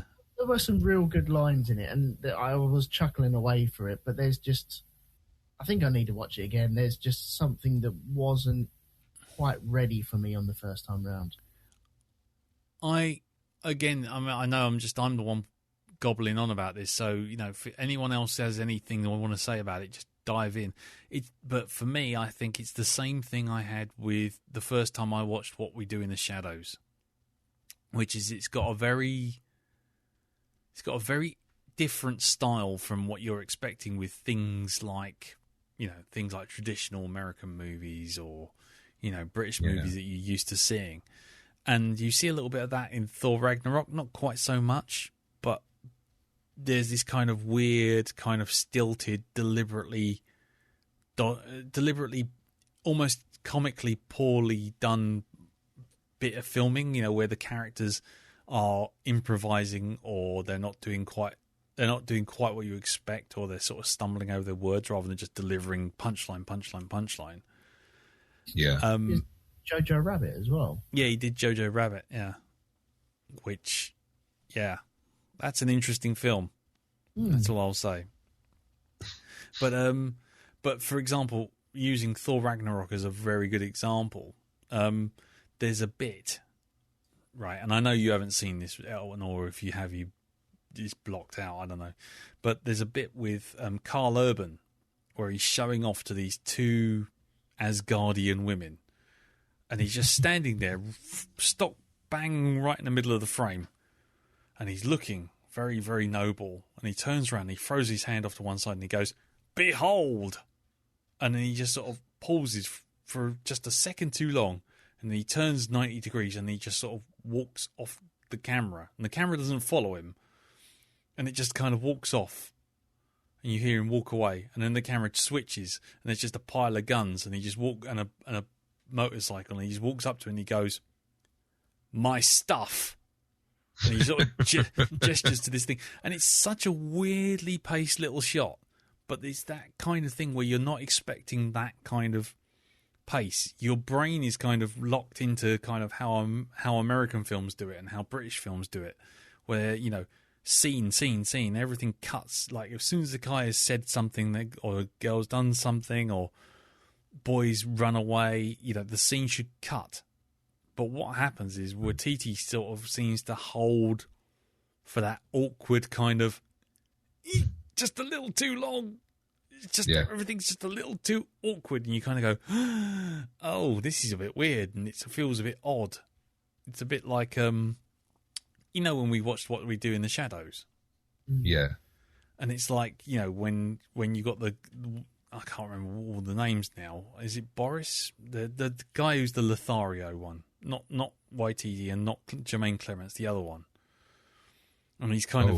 And he's on Absolute Radio. Sorry?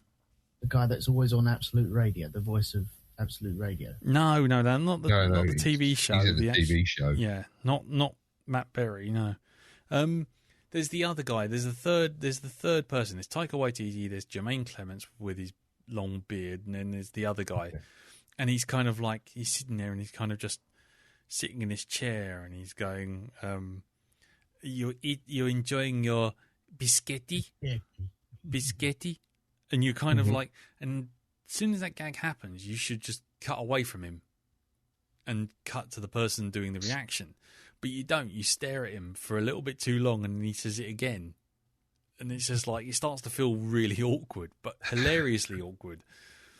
And it's so different from what you expect with a normal film that it can make you feel a bit kind of like, oh, this is not quite right. It's a bit like watching Japanese films and manga and anime and all those kind of things. You don't know what's wrong, but you know it's not quite what you're used to, and your brain kind of just doesn't quite get round what it is that's different.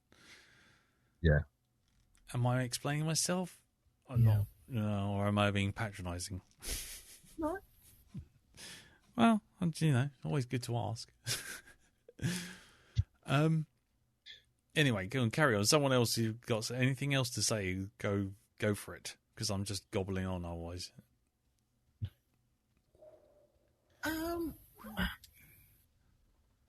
I don't know. What was I missing from it then? What do you reckon I was missing? I got the humour in it, but it was just something that just wasn't there. So is it just that I need a rewatch of it, or is it something I'm fundamentally missing from this viewing? It could be you need a rewatch. I will quote Mad Max Fury Road for me was exactly the same. I went and saw it at the cinema, and I must have been having a bad day because I really hated it. And I think it was because of somebody in the audience was making a noise or something, and there was various other stuff. So wrong place, really, for going to see that film. I was in the wrong spiritually, shall we say. And then I went and saw it a second time, and I bloody well loved it. I think, I agree with that. I mean, it's not necessarily with Mad Max, but I mean, comedies especially, they are things that you tune into with friends tuning into it with you, if you know what I mean. Yeah, well, I always come away with a comedy. When we do one of these, I normally come away liking it a hell of a lot more. Yeah, because I see little bits and you guys reciting the word. God knows how you guys just recite the words after one viewing. I don't know how you do that. I wish I could do that. You somehow get that photo etched into your brain and you just recite them. And I'm like going, corrugated iron. And it probably wasn't in corrugated iron. But it's weird because I think I tend to remember when we did What We Do in the Shadows, I was surprised I enjoyed it so much. I think it was because I wasn't expecting it. Maybe because I've seen What We Do in the Shadows and Jojo Rabbit, that I was expecting something different from this. And I didn't quite get it. This is very... the Shadows, and then you've got Jojo Rabbit. They're very upfront and in your face about their presentation. This one kind of sits back and go on the journey with them. You're kind of in their backpacks. So maybe that's something to do with it. Yeah, I mean it's a quite a gentle film. Sorry, Jim, you were going to say something. Well, I think this is kind of more in keeping with his first. Was it Boy? His first movie? Yeah, or was it Boy. his second movie? And it's more kind of that kind of different where I think Jojo Rabbit and What We Do in the Shadows are sort of pitched sort of differently. And they're kind of their movies are much more sort of come out into the spotlight going, hey, we're going to entertain you. Whereas this is much more kind of more like ambient viewing almost.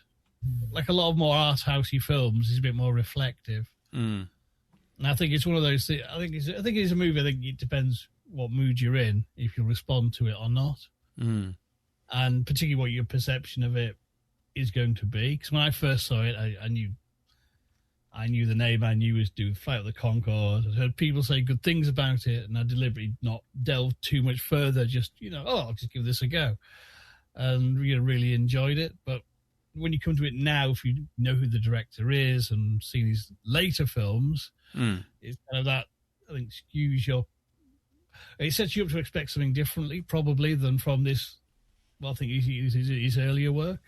Yeah. No, I think this is more primitive, but it's just kind of, as in creative things, people have periods where they do one thing in sort of one, style for a while, and then think, right, I've done that. I've got to,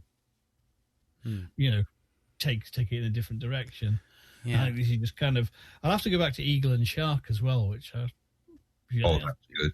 Yeah, and just sort of see how those first three players are kind of an unofficial trilogy compared to the later three. I think there's probably a bit of an artistic periods, as it were. This movie's from period one of his direction, and his later films. What we're seeing now is the second period, with Jojo Rabbit probably seeing him going into a third, maybe. I don't know. It depends on the next movie's like. Yeah, which is a football film, apparently. It's no goals, something. Yeah, for last goal wins or something. So yeah. But I mean, I think that's also it. I think I would say it's much like Peter Jackson. If you've only ever seen Peter Jackson as in Lord of the Rings and King Kong, going back to something like Bad Taste or Meet the Feebles or Brain Dead will be quite a shocking experience, to be honest, because you won't know. You'll be like, well, where's all the nice hobbits and the lush landscapes? Why am I watching a man standing there spooning the brains out of a rubber doll? What the hell? Why is there a kung fu kicking vicar? Why is there a stop motion rabid rat biting old ladies on the neck? What the fuck? So it's kind of weird. I mean, the tonal shift, from pure comedy to drama, and it's kind of halfway there in this film. And I think maybe that's part of it. The story kind of it's where they kind of rub up against each other. You either kind of go with the drama and say, I want more drama, or you go with the comedy, you go, I want more comedy. And it's a bit, I'll tell you what it's almost like. It's like Evil Dead 2. Now, that's going to sound weird, but when I first went to see Evil Dead 2 at the cinema, I went with my then girlfriend, Joanne, and I'd seen Evil Dead, and I was like, this is like gore and scary and this sort of thing. Went to the cinema, and I'm sitting there going, you're going to be so scared with this. You're going to be so scared. And we sat there, and the pair of us laughed our asses off at it. And, Evil Dead 2. And it's just like, but while we're laughing, I'm sitting there going, I'm in my mind going, no, this is not right. You're supposed to be scared. It's an Evil Dead film. Why am I laughing? This is wrong. And it was where the comedy rubbed up against the horror, and you're laughing, and it's kind of diffusing the other one, which is why the first question I came out with was, did you find the comedy and the drama kind of balanced, or did one put the other one off? Because I think if you get invested in the drama of, like, Bella dying, them on the run, he's an old man, he's the kid, from the wrong side of the tracks, that is just pure drama. But, and the society doesn't understand them and all this sort of thing. But then when you start throwing in things like the minister going, I thought Jesus the first time I came across the door. He's not Jesus. It's just another door. And you're like, what the fuck is he on about? And you're kind of halfway thinking, should I laugh at this? Is this just a cultural thing? What am I doing? And I think that's part of where it can rub you round the wrong way if you're not expecting it. Yeah. Anyway, yes. So there you go. Sometimes life is like there's no way out, like a sheep trapped in a maze designed by wolves. But anyway, so has anyone got any additional thoughts to it? I mean, I've just asked a bunch of questions and then answered them in my own voice. I mean, anyone got anything else they would like to add? Just I thought that, in the end, the two characters really, without knowing it, needed one another. Nils, Heck and Ricky, that they needed one another to get through what they've been through, or what happened to the experiences that they'd had. The death of Bella. And things like the death of the dog, and just the whole thing being a bonding experience, and finding actually the two kindred spirits, the pair of them. Yeah. Jim, any last thoughts? I think this is a good chicken soup for the soul kind of movie. It's not. I think it's a particularly good one if you're feeling a bit blue and you're in that kind of mood, and you stick on like say you think, I'll put something funny, I'll put on Airplane, Naked Gun, and you just feel it's just too much, it's too clowning, it's too funny. If you want something that's got a bit of heart and some, some good unexpected laughs, this is a really just good one, you know what I mean? And it's kind of, I think, a bit of an overlooked film in many. I think some people know about it and some people don't, if you know what I mean. It's still kind of a film finding its audience as, as the director's star rises, as it were. I say I'll certainly watch it again. And it's also, I found as well, I think something we haven't said is, the New Zealand landscape, I know it's a cliche, but it is just so gorgeous. But I like the fact that it shows you it in an honest way, of shitty, grubbly woods as well. You know what I mean? But you go like horrible moorland, but you go over a hill and there's a magnificent lake, and I like that kind of view of nature, where you get the beauty, but you get the reality as well. Yeah. Elton?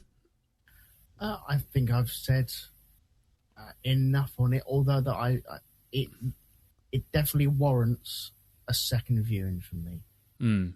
That's fair enough. If you watch it again, you don't obviously, watch it when you watch it, but if you do watch it again, I'd be interested to hear what you think on the second round. Yeah. So, I think it deserves. I think this film deserves. There's something hidden there for me that I'm going to unlock next time round. Fair enough. Sorry, I'm just googled up the Hunt for the Wilderpeople. What's it? The haikus, and I forgot the one. Kingy, you wanker, you arsehole, I hate you heap. Please die soon, in pain. That one's called Kingy, you wanker. Yeah, I got it, man. Oh dear. Anyway, so yeah, that's about it. I love this film. I think it's really good. I think the direction's fantastic. I think Taika Waititis is a genius, and I think the script and the acting, and I love all the little details, especially Andy the cop. 1 minute they're offering up that bag of peanuts and chocolate bits, and next thing you see, he's eating them all. He's eating a whole lot. But yeah, it's lovely. I thought it was a lovely film. But yeah, definitely chicken soup for the soul, and I would heartily recommend it if you haven't seen it. And don't forget, Faulkner is Caucasian. Well, they ain't wrong, because they've got that wrong because you're obviously white. But anyway, right. Well, before we move on to the goodbyes and whatnots, let's get on to what's going to be our next film. Our next film is Elton's choice. So, Elton, sir, do you want to take it away? Yeah, okay. So, I have been umming and ahhing, as the guys will attest to, that I've been had a couple of movies that I could have been throwing down for you guys. But I've settled on the 2008 film Bronson. Now, I've chosen this because I've only seen it once, and I felt very awkward watching it because it just didn't... I just felt uncomfortable all the way through it. And I'm looking forward to that experience again. I don't know why I'm putting myself through this, but there you go. I hope you guys feel as awkward as I will. Hey, there you go. That's a way to get through. That's a way to get through your COVID blues. Everyone feel awkward in the presence of a psychopath played by Tom Hardy. It's probably the happiest version or the film that I had written down anyway. So yeah, good luck with that one. Yeah. The only sad bit is he speaking all like this, which means you can't use you can't use the Bane voice, which is a bit of a shame. But there you go. Cool. Has anyone else seen this Bronson? Only clips. No. Right. Okay. Well, Elton, where is this on? Is this on Netflix or Amazon or? This is on Amazon Prime. Right. Okay. It's a movie. You don't have to pay for it. It's there right now for you guys. Although as soon as we press stop on the recording of this, it'll probably jump off. Well, yeah. Well, that's what I was sweating about with Wilderpeople, to be honest. Yeah. But yeah, cool. Okay. Well, I mean, as far as Bronson is concerned, I've only seen it once, late night on Channel 4, and I think half the swearing was ripped out. So it kind of was, shut up, you! Shut up! And then it's like, I'm sure he's dropping some C-bombs in there because I can see his mouth moving. So it'd be interesting to actually see it and be scared. It reminds me a bit looking at it because again my memory's a bit fuzzy, but I keep getting mixed up with the Eric Bana one, Chopper. Oh yes. Yeah. Yeah. Has anyone seen that? Yeah. Okay. Yeah. So I'm wondering if it's going to be the same sort of deal or whether or not I have actually seen this film because I might not have, and I might have actually seen Chopper instead. I understand it's not a sequel to Grange Hill. Yeah. Amazing. Yeah, Mr. Bronson. Yeah, exactly. But he died 40 years ago on a Star Destroyer, murdered by Darth Vader. Never forget. So there you go. Right, okay, so we'll see you all next week for Bronson. And yes, we'll do that. If anyone's got any feedback or any thoughts about Hunt for the Wilderpeople, anything we've said that you brought up you think might be worth mentioning, by all means, send an email in to feedback@blackdogpodcast.com, and we'll read it out next time. Or send us a message via Twitter. I am actually looking at Twitter now at twitter.com @blackdogpodcast. But anyway, before we get on to the rest of that, let's find out what all the other guys are doing. So, Jim, do you want to tell us all about where we can find your stuff, what's coming up next in Hypnagoria Land? Yes, well, you can find the one-stop shop for everything I do is hypnagoria.com, which should have some new articles up this week, if I remember to post them. And on my main show, I'm talking about The Colour from Outer Space, and the coming episode, we're delving into the science behind it. Oh. I have a reading of a story by a writer Lovecraft admired, and who in turn wrote a story to tip his hat to Mr. Lovecraft, a tale called Far Below, which I think I'll put up tomorrow. And on our Commentary Club show, I think this week we're doing Blackadder or goodies. I'm completely lost in my own schedule. 3 shows a week for the lockdown. Jesus. Okay. Well, it's like time travel. I don't know where the hell I am. Fine. Cool. Okay. And Elton. Well, you can catch me on the show that was mentioned at the very top of this episode, which is What Does God Want with a Podcast? The Borgcast. So go find their feed. I don't know the link on it. I should have written that down. Yeah, it's borgcast.libsyn.com. There you go. There you go. So catch me over there. Okay. And what about anything else? You got anything else going on? Just normal Shonky Lab, Into the Expanse Grand Prix podcast over at road2media.com. Cool. Right. Okie dokie. Dal, you got anything? Yes, I have actually. Ooh. Yeah, and you can tell your boss, thanks very much for giving you the work he gave you, because it was that week that I actually had something to plug. But I'm going to plug it now. Go on. You see? Go on. I was on the Great Derelict with my compadre here, Mr. Jim Moon. Mm-hmm. Indeed, we were. Yes, indeed, discussing all things Jeff Wayne's War of the Worlds. Ah. And a thoroughly good time was had by all. Ooh la. Brilliant. Ooh la. Yes. I mean, we tried to stick with talking about just Jeff Wayne's War of the Worlds, but we kind of had a bit of a, shall we say, a review robust discussion. A robust discussion about other versions of War of the Worlds as well, namely the BBC. Oh God! Pile of old shit in a bag. So yes. So the pile of yes, you. Okay. So no, I was going to say the pile of old shit in the bag was well received by someone and not by others. Yeah, probably. I don't know, but no, I don't think any of it wasn't received well by anyone on the podcast. Yeah, exactly.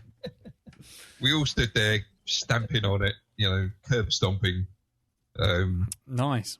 That particular production. But yes, that was 2 weeks ago. So a couple of episodes ago on the Great Derelict, because I think the new one has just come out. Okay.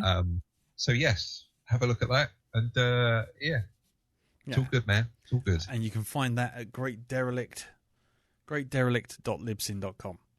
Indeed. Cool. Okay. Well, yeah, for me, my artwork is slowly coming to life now that I'm actually rapidly approaching furlough, so I will have lots of time on my hands in approximately 4 days' time. So keep an eye out on my ArtStation page, which is cartoonbeardy.artstation.com.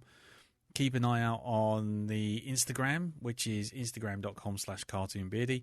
And of course, visit us on Facebook, which is facebook.com/groups/Black Dog Podcast. And as I said before, on Twitter, we are at Black Dog Podcast. We are actually there. Well, I say we. It's basically I'm just liking and retweeting shit that just makes me giggle. But that doesn't necessarily mean that I'll be doing any major large diatribes. But you never know. You never know. I'm trying not to get too engaged in Twitter because it's not good for the old mental health. Especially now, because apparently if you mention Justice League and you mention Zack Snyder and you mention Director's Cut and then you happen to put in it didn't exist, they're doing it now because they have no money. It's amazing how many random egg people turn up and go, well, actually, I think you'll find... And then when you respond with, well, why are they making it and costing $30 million and it's going to take a year and a half for something that's already supposedly exists? It's amazing how many people just disappear. So, so Twitter's reminded me precisely why I don't actually like Twitter. But you know what? I'm going to stick it out. I'm going to stick it out for you guys. All 23 of you. But anyway, yes. So, go over to there. You can watch me just slowly go nuts. So, anyway, thank you very much for listening. Thank you, Jim. Thank you, Darren. Thank you, Elton. And, yeah, thank you guys for sticking through the technical issues. God, bloody blimey. And, yes, we'll join you all next week for a bit of Bronson. Ah! And till next time, stay safe, and we'll see you all next time. Till then, take care. Tatty bye. Bye. Bye-bye.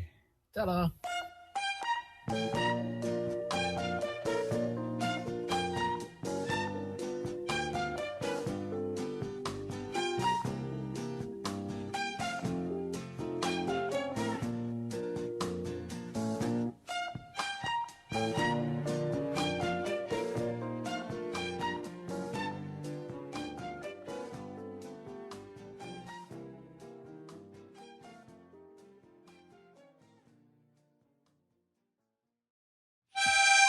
Oh, bollocks to it.